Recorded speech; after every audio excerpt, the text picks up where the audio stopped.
You are listening to the On Purpose Podcast. Welcome, everybody, to this week's edition of the On Purpose Podcast, where, as always, it is our mission and our privilege to brighten the days of people around the world by sharing inspiring, thought-provoking, and purposeful content. And this week's edition is no exception. We're honored to have with us Michelle Valiukenas, who is the founder of the Colette Louise Foundation, and her story of her young daughter Colette and her passing and what it's become is one of the more powerful stories I've sat and listened to, and quite honestly is one of the more emotional interviews I've done, to where I had to hold back tears a little bit and didn't even have questions to ask because I just couldn't fathom going through what Michelle and her family's gone through. But I love where it goes, and that is the legacy of Colette's short life and impact it's having in the world. So sit back, grab a Kleenex. You're probably going to want it for this one. And then at the end, man, there's a way to help support the Colette Louise Foundation if you're so inclined, and enjoy this week's episode, my friends. Michelle, welcome to the On Purpose Podcast, my friend. How are you today? I'm good. Thank you so much for having me. Man, it's my pleasure to have you. And when I came across your story, I thought there was no better place to have you and to share it than here with the On Purpose community. Yeah, absolutely. Give us a brief introduction to you, Michelle, and kind of how our paths crossed. Yeah, absolutely. Yes. So I am a mom of three, two angel babies and a living child who is 3, or is just about to be 3. We're a couple days away from his birthday. And I have kind of done a lot of different things in my life. I often refer to myself as a recovering attorney. So I practiced law for about a decade. Kind of went a little bit away from it, but still in the same venue. And then losing my daughter in May of 2018 just upended everything. And I decided to start my own nonprofit, which was not something that I had ever planned on doing. And in fact, had actually resisted doing. I had worked in nonprofit for pretty much my whole career. And I had always said I would never start my own nonprofit, right? Never say never.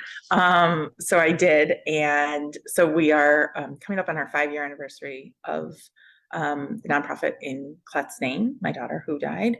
And so I just love to get the word out. I think these are areas that people don't like talking about. We don't talk about death. We don't talk about grief.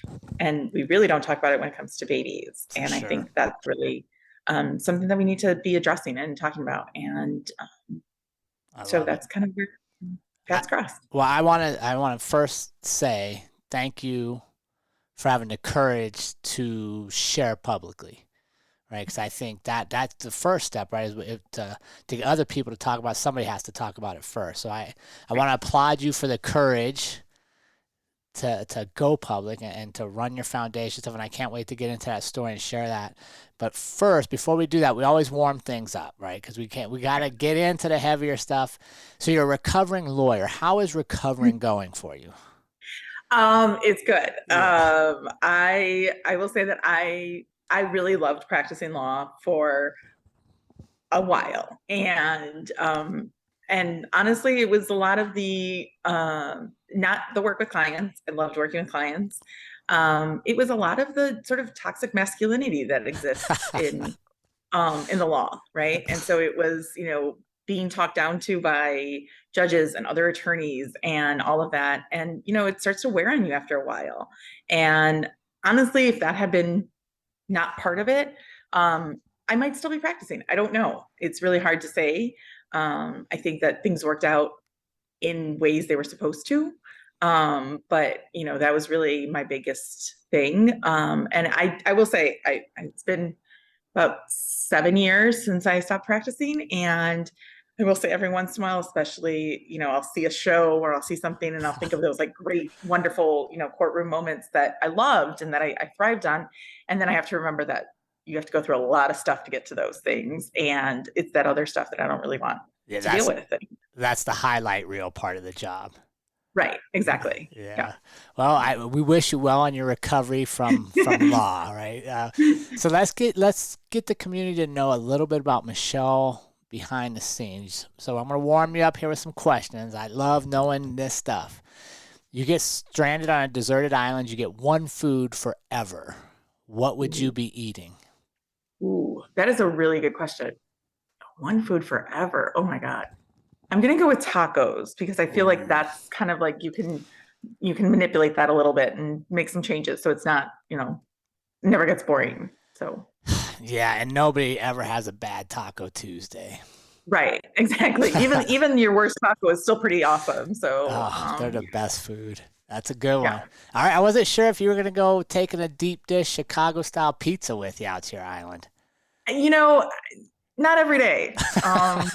Not every day. I mean, I still love my pizza and I did think about pizza, but I was like, So yeah. All right, Michelle, if you could have a superpower, what would your superpower be, and why would you want it?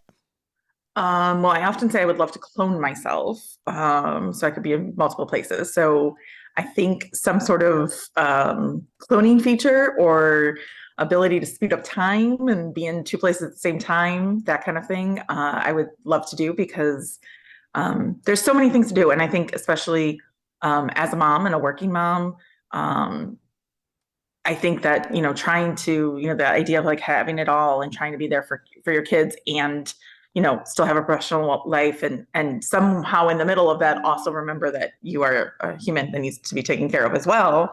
I think it would be really awesome to just have the ability to have two halves of myself doing, things at the same time and leaving some, extra room for me. So I think that's where I would go. Would you send one of your halves on vacation though? Would you like rotate that around, or I kind of really do. Yeah, that would be awesome too. But yes, all of that. So I think, yeah, I think that's a superpower that they should like grant parents on. for sure, moms? For sure, moms. Yes. They definitely got a lot of work on their plates. All right, Michelle, favorite book? This has changed multiple times over the years for this. I'm going to say it's Michelle Obama's book, Becoming.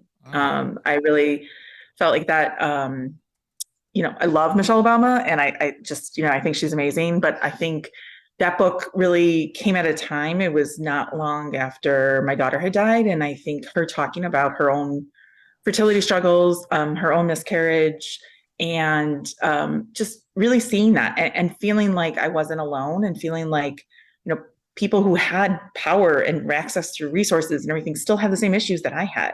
And I think that was really a powerful thing. And I think to read just another mom talking about how she was trying to balance everything and trying to do everything.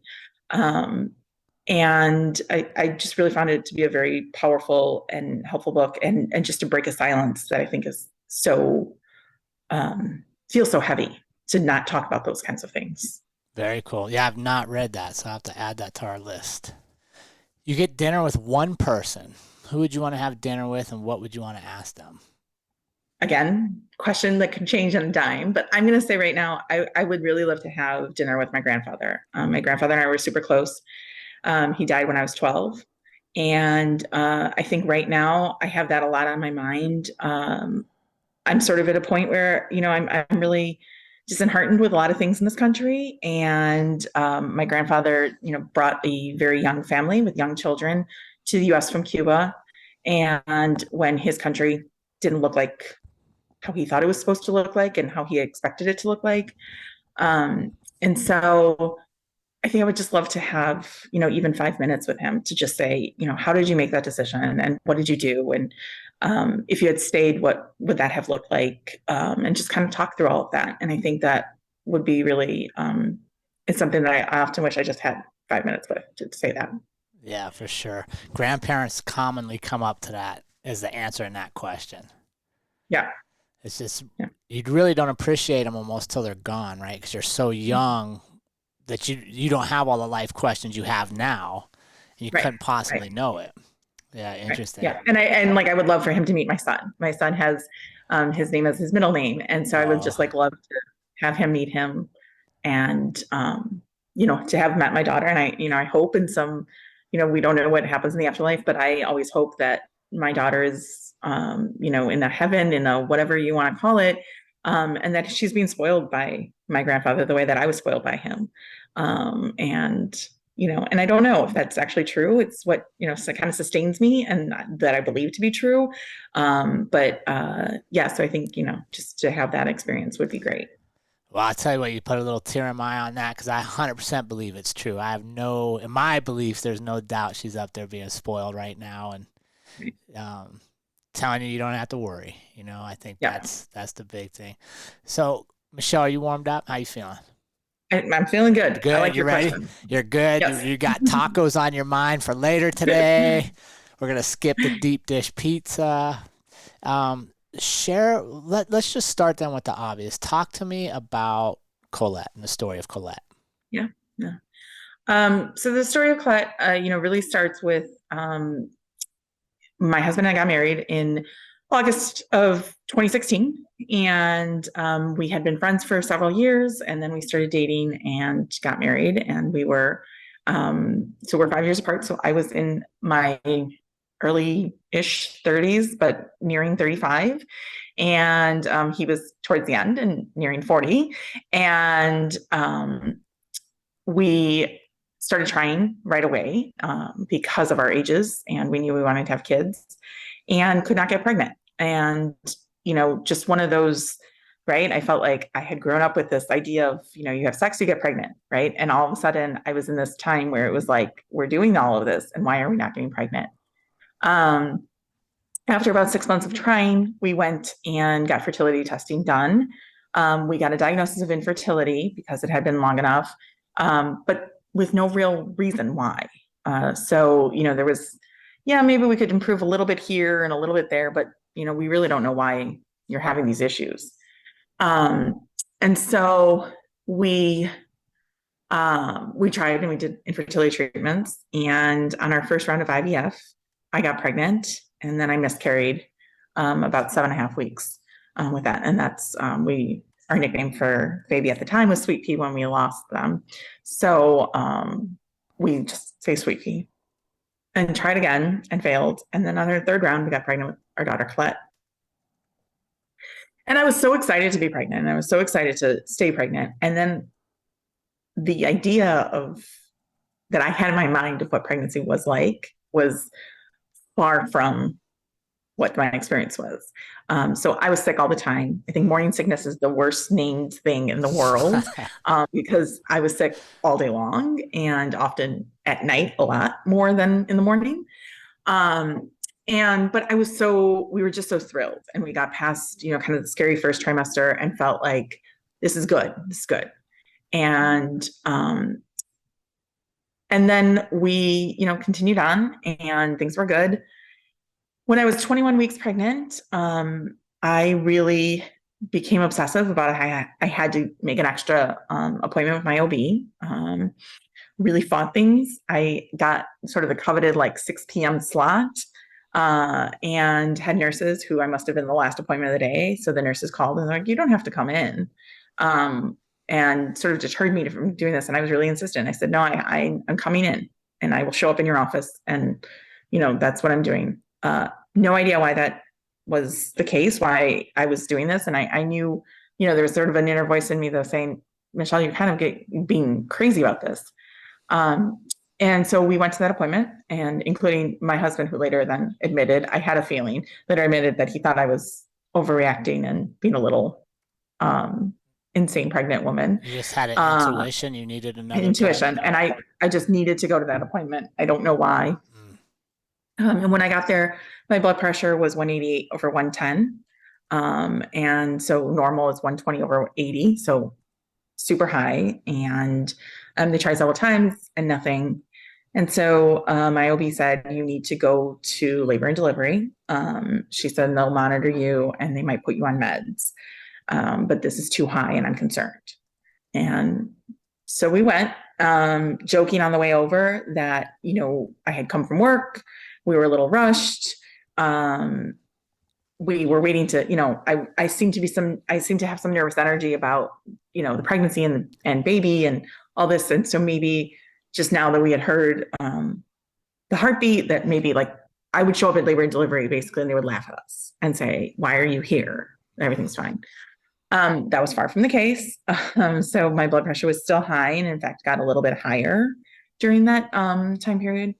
And I was admitted, and I didn't really know why I was admitted or for how long. The only thing I remembered was that they were talking about a 24-hour urine test, and that was what I thought I was being admitted for, was for them to do the test. So I was expecting 1 night, 2 nights, and then back to normal, back to life. And so after midnight, my husband ran home. Our poor dog had not been out all day. So he went to let out the dog and get a few things for me since I was staying. And while he was gone, my obese partner, who had been in deliveries, finally had a moment. She came and she said, "Did anyone tell you what happened? And what's going on?" And I said, "No." And she said, you have severe preeclampsia. You are being admitted, and you will be here until you deliver." And so, like, calendar-wise, I like to always sort of say that was the evening of May 8th. I wasn't due till September 7th. Oh, gosh. So what does that medical term mean? Yeah, so preeclampsia is essentially elevated blood pressure. That's the most common complaint of it. There's a lot of other symptoms, but it has really negative effects because obviously for me, it would have negative effects of having a high blood pressure reading. You start going closer to the 200s, you get into stroke possibilities and things like that. And then for baby, just the effect of,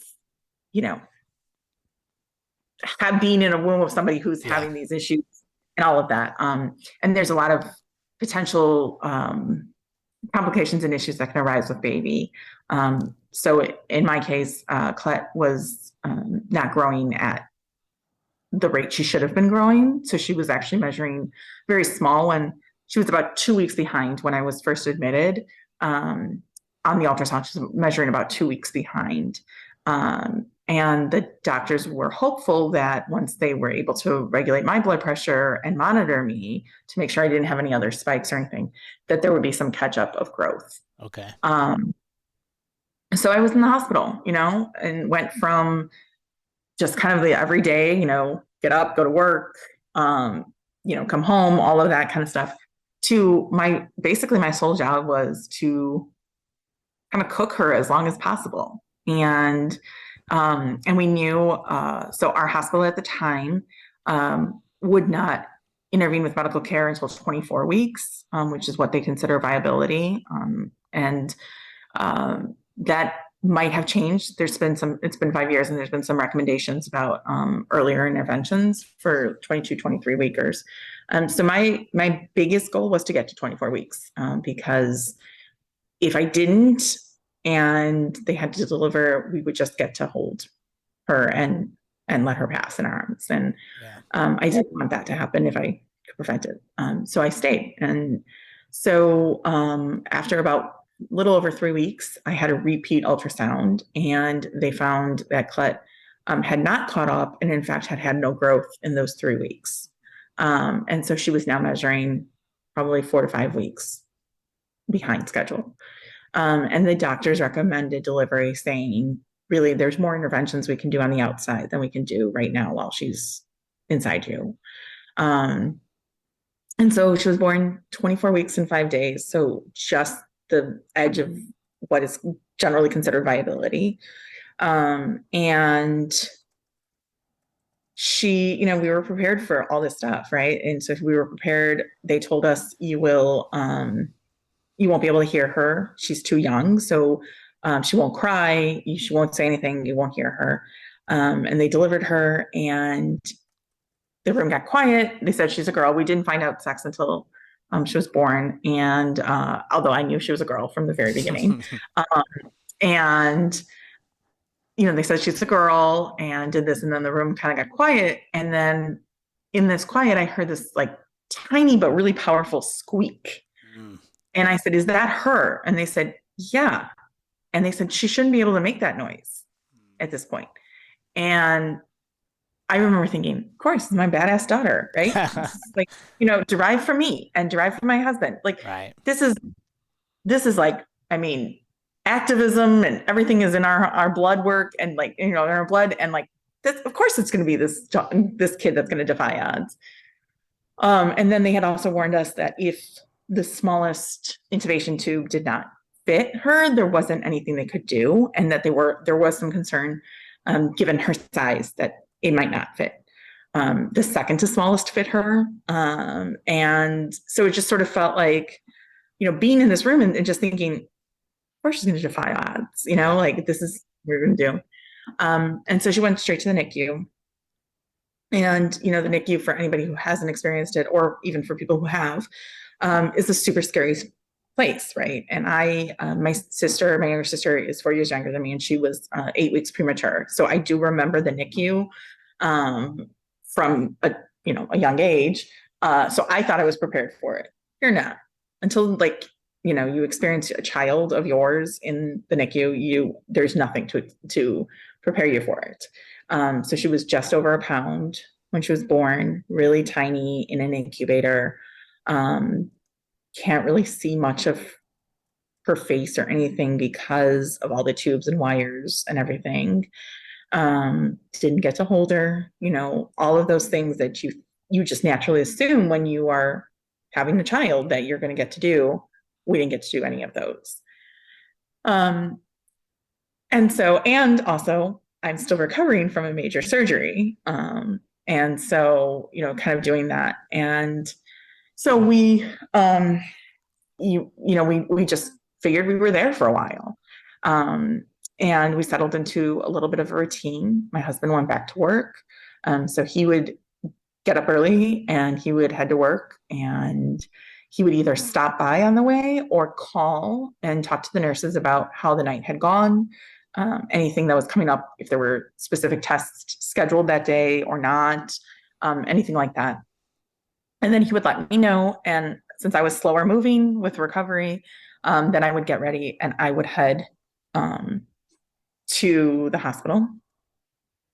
And then I would usually stay there most of the day and then wait for my husband. And we would usually spend some time, just the three of us. And then we would get dinner and go home.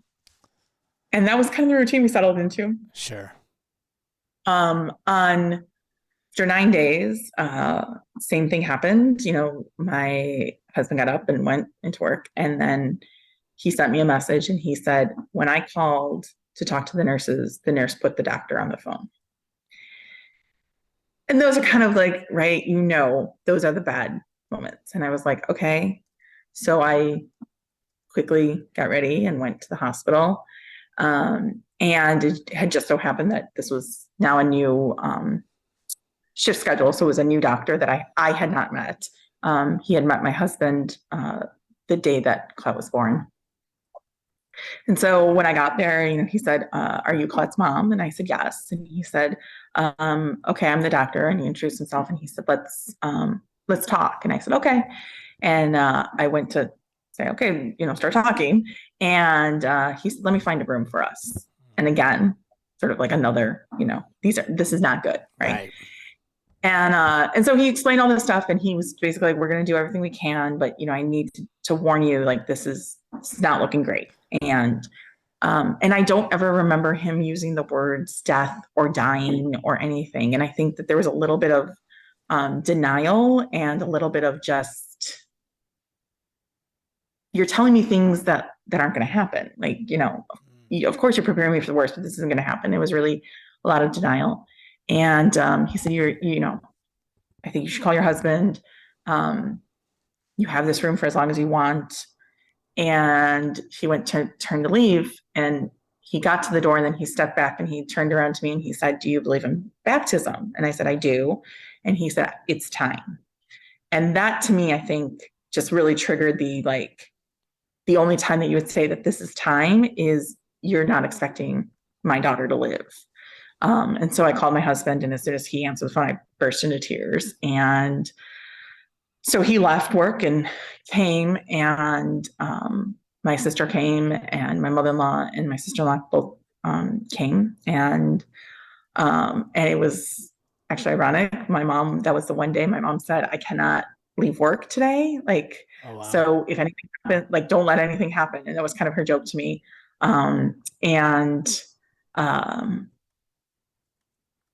so, it was just kind of doing this, and she was just there, and she was doing stuff, and we knew she was okay, okay, we knew she wasn't great, but I just really kept thinking she's going to pull through. And I was really in denial. And then we had, so at one point when my mother-in-law was there, I stepped out of the room. There was only 2 visitors at a time. So I stepped out of the room so she could visit. And my husband asked me, do you want to see her again before shift change? And so in most NICUs, this is the case. During a shift change, that's the only time the parents are asked to leave, is while they're doing the shift change. And they're really like strict. So when the shift change hours are, and those are like the hours you are not allowed in. And otherwise you're allowed 24 hours a day. And I said, no, it's fine. I was like, we'll come back after shift change. I was like, now let's just go get something to eat or something, and then we'll come back. And I was in the family room with my sister and my sister-in-law, and a nurse came in and said, Mom, they're looking for you. And I came in. And it was in that moment that I realized we are now officially in shift change hour, and they're not kicking us out. And the whole dynamic had shifted, and I knew what was happening. And so we sat by her isolette and talked to her, and reached in and held hands and did all of that. At some point, I know my sister came into the room and stood behind me and had her hand on my shoulders and all that. And again, that was like another reminder, like, you're breaking protocol to allow a third person in. Like, this is not, none of this is good. And then the doctor turned to us, and I knew what he was about to say, which was basically he probably started to say some words. And I think that was to make decisions about removing support. And I think I only screamed this in my head. I may have screamed it out loud. I don't know. I just said, Colette, please don't make me make this decision. And almost as like, a gift to Mom, her numbers immediately started to drop after I said this, whatever it was. And so the doctors and nurses were awesome, and they, kept her alive, and we got her baptized, and then they let us go into a family room where my parents had gotten there. Both my sister and my sister-in-law's husbands had gotten there, and they let us hold her until she passed. And so we all got to hold her. She died in my husband in my arms. A lot of tears, some laughter, because I think that's always really important. And really just got to say goodbye to her in the very best way. But the first time that I held my daughter was as she was dying. And that's really something that I think is, you don't really get back. You don't really recover from that kind of stuff. You just sort of adapt to it and accept it, and go on with life as, that part of your world has just been shook and broken. And then we had time in there, and we had time with her. And then there's an incredible organization, Now I Lay Me Down to Sleep, that works with professional photographers who come in, and they will take pictures of babies after they pass. And so we waited, and that photographer came in. And so we have really gorgeous pictures of Colette, where we don't have wires, we don't have anything on, and we can just really just see her. And we have these pictures. I mean, she had my nose. That was what everyone who saw pictures or met her said right away, was like, oh my God, she's got Michelle's nose. And so, all of those kinds of things. She had these really, she was so tiny, but she had these really long legs and these long arms. And so sort of almost as if she was meant to be really tall. And so we have all those pictures, and that's really a blessing. But it's surreal. It is surreal to lose a child, right? You're not supposed to lose a child. And it feels very isolating. It feels like this has never happened to anybody else in the world. And I think that's one of the reasons why I talk so much about it is it does feel so isolating and people don't know what to say and people don't know what you're feeling, you're experiencing. Um, and so I always think like sharing my story, if one less person, doesn't feel that complete isolation, then like I've done my job and that's all I needed to do. Um, and I think also like this is my daughter, right? I mean, Yeah. find me a mom who doesn't love talking about their kids, and Right. I will call you a liar. Like, um, and so I get to talk about my daughter all the Yeah. time, and I think that's also a really important thing. I love it. I love that we're able to share that story. It took me a minute to collect myself to even get the next question for you, but I wanted to ask you. I sensed a little change in your tone as you were telling the story and reliving this. That when they didn't use direct words to you or direct language like death or dying, Right. did you wish they would have? Yeah, in retrospect, I do wish they wouldn't. I think I think I needed that. I needed to get away from the platitudes. And I do this. I have spoken with service providers all the time, and I say, there are ways in which to do it. You don't have to be cruel about it or so callous about it.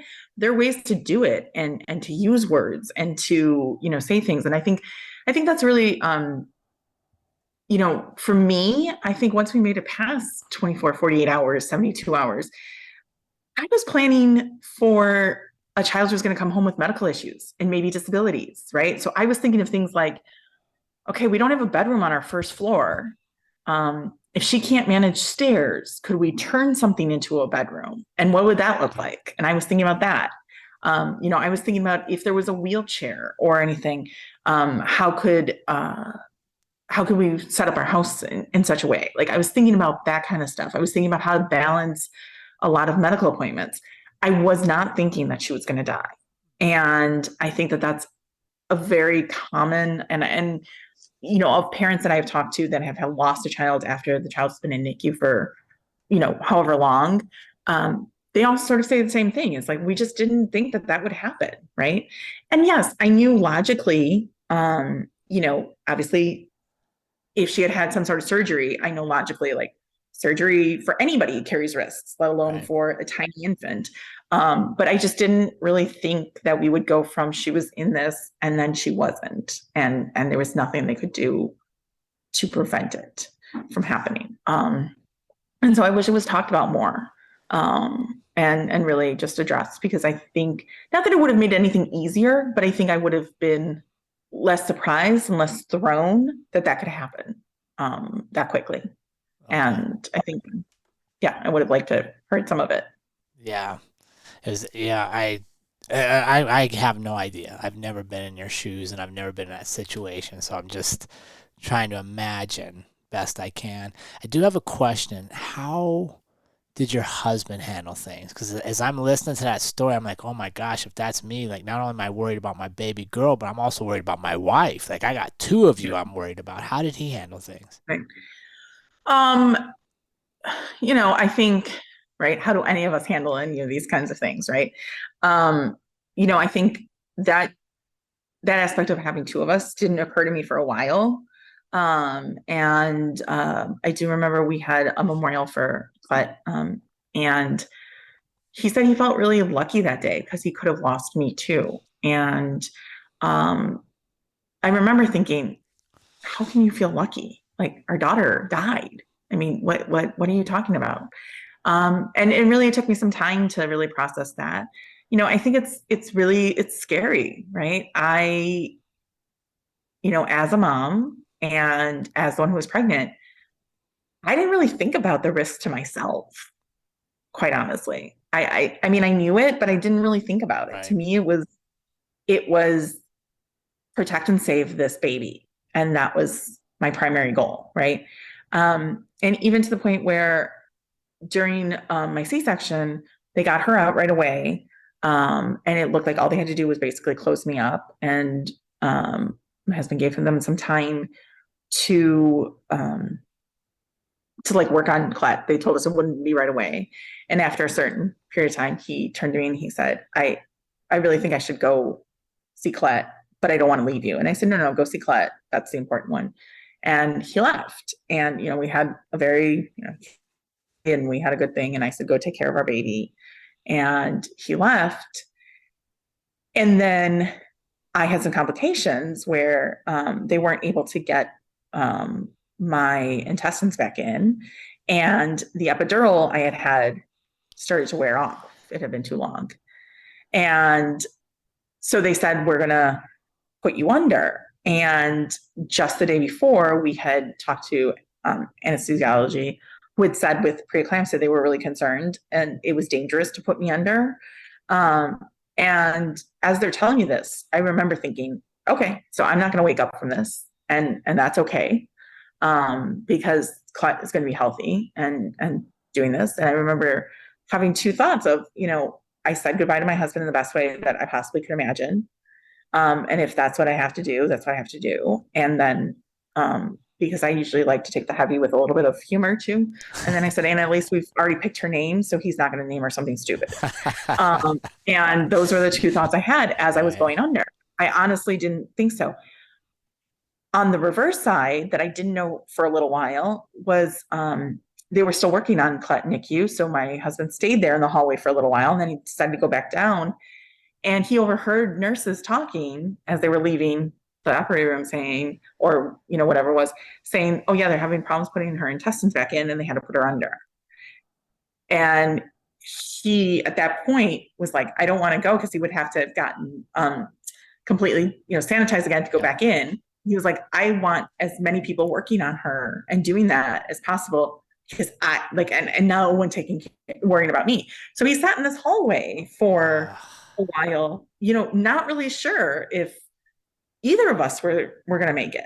And, and I think that's a real toll. And, it's something that I've noticed then, since then, that he's more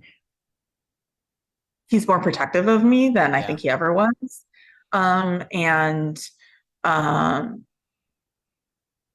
More direct about things. I'm the type of person, right, who's able to be like, yeah, I know I have a cold. It's okay. I'm fine. I don't need to go to the doctor. I don't need to go to the doctor. And so he's like, often will say things like, I think you should go to the doctor. And that's new. That never happened before. Yeah. So I think there's a lot of those kinds of things. I think we fought more, at first. And we also clung to each other more. And so, I think there's a lot of things, and no two people grieve the same way. And I think that that's also hard. He went back to work and I was still at home, and that was difficult for both of us. Right. And we would have different reactions, right? When he was gone, there was a little bit of like, I could almost fool myself into thinking, he was with Colette somewhere, right? He had taken her to, a daddy and me. I could think those kinds of things. I just didn't have to think about it. And so when he would come home without a child, sometimes those were the most triggering moments for me. Whereas for him, he was away from me. And then when he would get home, he would feel more comfortable. So there was this dichotomy of like how we were sort of approaching things. And I don't think either of us could really articulate that for a little while. And it took some time to, for us to connect and to be able to share those kinds of things. My husband's was an eternal optimist, and he's not really that way anymore. He's still way more of an optimist than I tend to be, but he wasn't. And so, as much as I had hated all the platitudes that he would tell me before we lost Colette, I missed them too, because it just became so much more difficult when I was having these thoughts to not have that person who was being the huge cheerleader and telling me all these things. And so that was, a big shift for us. And yeah. Yeah. Well, honestly, I want to give both of you a big hug. That's how I feel right now. I just want to give both of you a big hug. I couldn't imagine what you've been through. Talk to us now about Colette's legacy living on in the foundation that you guys have started. And I love your mission is to improve outcomes of pregnancy, childbirth, infancy, and prematurity, as well as assist in grieving process through financial assistance, education, and advocacy.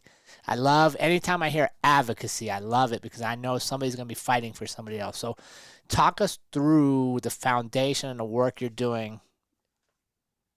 Yeah. So really, the idea started very shortly after I got hospitalized with Colette. I was able to work out, I had a little bit of leave time, so I took some days. I was able to do some work from the hospital, which doctors and nurses encouraged because they didn't want me to lose my mind completely, being stuck in the hospital with not much able to do. I will say I knew the hospital gift shop and their inventory so well because that was one of the places I could go out to. So I could have told you within like a second when they had new stuff out. But basically we lost my salary, pretty quickly, right? And I didn't want to take my short-term disability at that point. I wanted to wait until after Colette was born. And so, we lost my salary. We were lucky. And I still, every day I am so thankful that we were in the position that we could afford that. And I didn't have to have the immediate worries about money. But I also knew how rare that was and how lucky we were and how blessed I was that we were in that position. And I started to think about all the people that weren't in that position. And, as I was in the hospital and people are, texting me and calling me and checking in on me, I would think about them, right? So my friend would text me and I would sort of think about her situation and I'd say like, yeah, she and her husband make a lot of money. He and his wife make a lot of money. They make a lot of money, but they couldn't afford to, from one day to the next, to go down, one salary or half a salary or anything like that. And so I really started thinking about that financial piece and how we could address this. And so I was in the hospital, I think 2 days when I turned to my husband, I was like, we've got to do something about this. And he sort of exasperated, said, please, for once, could you just think about yourself and like baby and like not think about the greater good? To which I said, you know who you married, so I don't know why this is a surprise to you. Right. But it stuck with me. And I really, I had time to really think about this. And then when Colette was in NICU, very much the same thing. We had in the same room as us, there was a pod where it was a little bit older of a baby, and but parents lived like an hour and 15 minutes away. And so they were doing this and they had older kids. So, one thing I noticed was that the parents were never there at the same time because they were trying to balance all of these things. And, and just thinking about like, if we could pay for a babysitter for, even one day that they could come together, what would that mean? I really started thinking, I had a lot of time to really think about my sister and her time in the NICU and remembering that my great grandmother lived in New Jersey. We lived in Chicago, and she got on a plane and she was basically in charge of me. And at one point thinking about this, I turned to my mom and I said, who paid for her flight?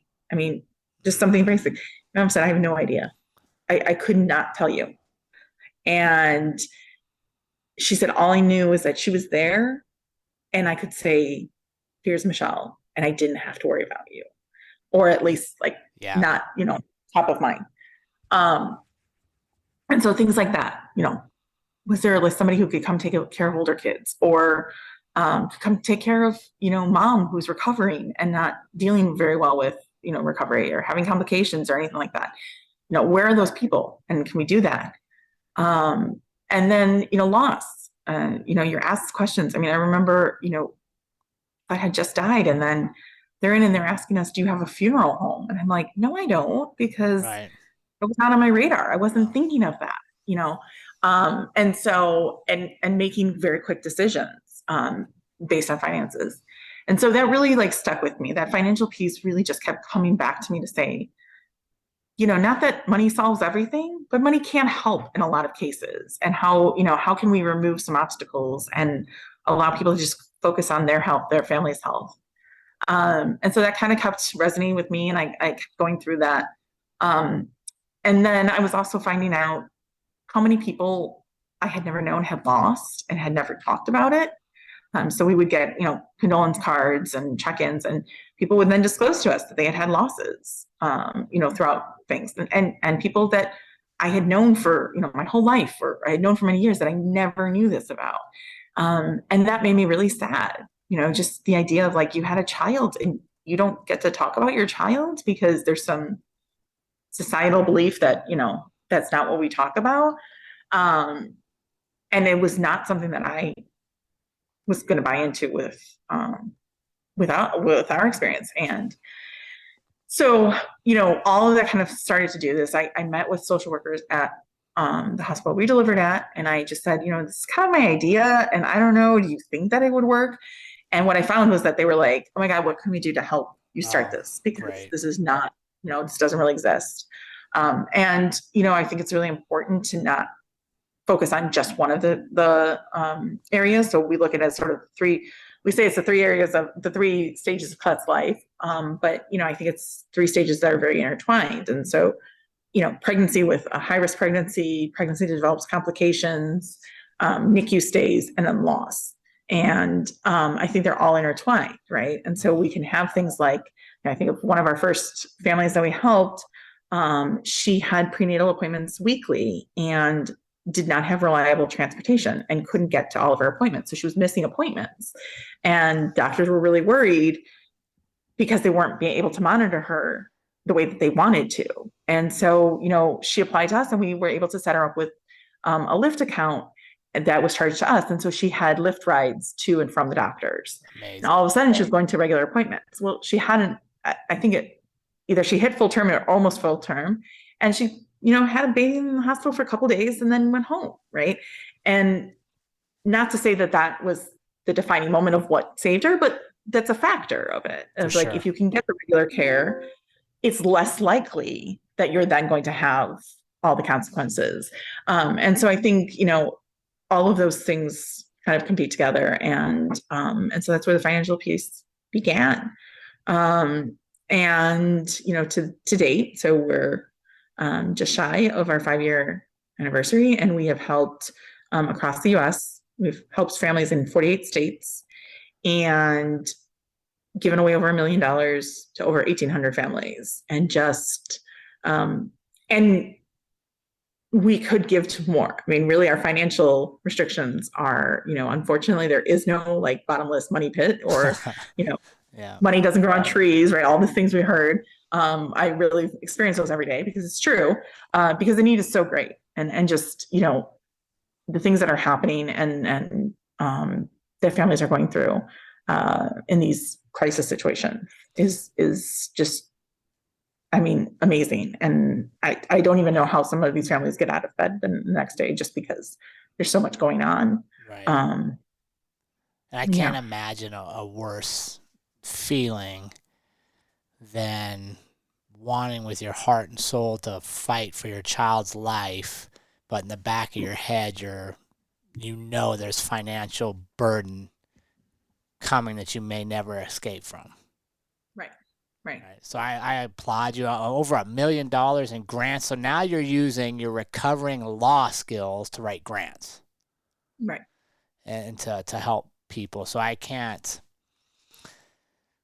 Man, I just got to tell you, Colette is looking down and she is smiling and she is happy. Like she wasn't here very long, but she clearly made an impact. And I just love that now.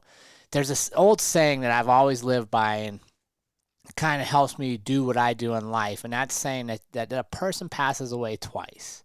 And that's when they physically pass away once, and then they pass away again when the last time somebody says their name. Right. And I love that Colette is still living with us because we're sharing her story, and the families that she impacts, they can share her story, and she's going to have a long, beautiful life. Right. In that frame. Absolutely. Yeah, for sure. And I definitely, I love it. I went to a conference last year of perinatal social workers who I work with all over the place. Right. And I got to meet them, and, I think when you lose a child, people don't want to talk about it in the immediacy. And then there's a time where they do this. When you have another child, which so often is happening for a lot of families, there's this tendency to think like, okay, so now you're healed. Okay, bye-bye. And you're not. And so, one of the things that I loved about this conference and that I love about, certain people in my life, and I have a support group and friends from that I love, is that I get to hear my kids' names uttered together, right? So I get to hear Colette and Elliot uttered together. Yeah. And so I have these people that are, still recognize that Colette is part of her family. And not everyone does, it's very easy. And even, I've had, people close to me who have sort of inadvertently, and I know that they don't mean it most of the time and all that, who have just sort of forgotten. So they'll say things like, well, with Elliot being an only child, I'm like, he's not, but he looks like that to the rest of the world. And so, I think that that's also something that I feel very lucky that I get to say her name, that other people are, know her story and know who she was and get to hear that. And that, in a family of activists and, nonprofit workers and all of that, that she's doing the good. I mean, right. She's carrying on our name. I kept my name. So she's carrying on the Valiukenas and the Tisdahl notions of like, that's, my husband and I met doing our master's in nonprofit management, right? Like, what better way to say that like our child is doing all of this? I think it's really, really powerful and really amazing. Well, I'm honored to be able to share Colette's story and to have you on. And I definitely want to give you both big hugs whenever I do see you guys. And sounds good. Where can our community follow along and support this amazing work you're doing? Sure. So our website is Colette Louise, Colette, Louise.com. And I'm Michelle at ColetteLouise.com is my email. We're on Facebook. So Facebook, we're at Colette Tisdahl. Instagram, we're at Colette Louise Tisdahl. And Twitter, we're at the Tisdahl, which is my favorite one. I don't know why that I didn't do that for all the handles.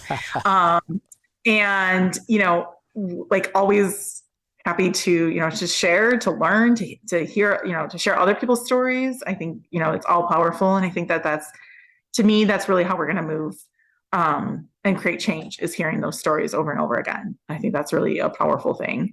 And then, I wouldn't be doing my job if I didn't say, really our capacity to help is based on the money we raise. And so, every dollar, we have worked this out so that we have donors who cover our overhead. And so every dollar that is donated is going straight to our financial assistance fund. So it's going straight to a family in crisis. And every penny, every dollar, every $5, every, $100, all of that really does add up and really does make it so that we can help more families. And so, if you can, whatever you can give, we are grateful for it. And it does go a long way. Awesome. Michelle, thank you so much for joining us, and we wish you all the best. Thank you. And remember, team, life is far too short to live any other way than on purpose. We will see you all again next week.